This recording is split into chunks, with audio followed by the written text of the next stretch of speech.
Баршаңызға сәлем. Бүгін сіздермен осындай дайындалу жолы өте оңай қытырлақ вафли дайындайтын боламыз. Ол үшін менімен бірге болыңыздар.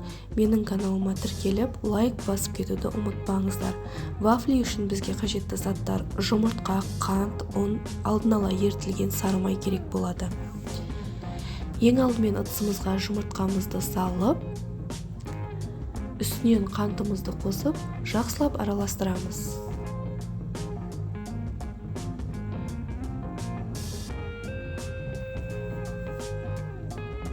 Ерітілген сары майымызды қосамыз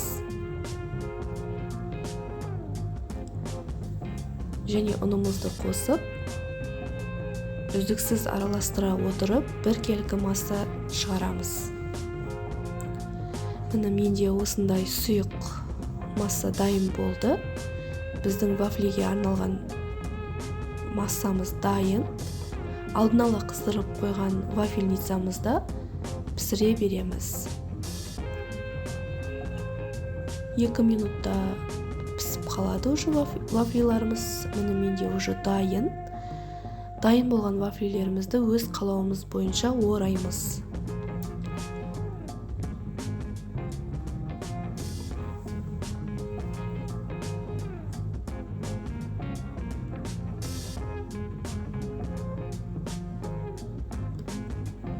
Мен осындай вафлиді 3 түрлі етіп жасадым.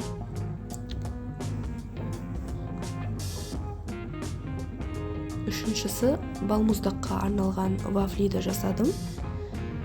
Балаларға ішіне балмұздақ салып беруге.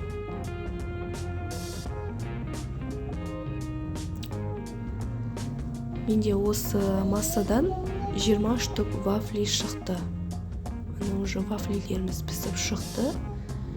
Дәмі өте керемет болған. Сіздерге де дайындап көруге кеңес беремін.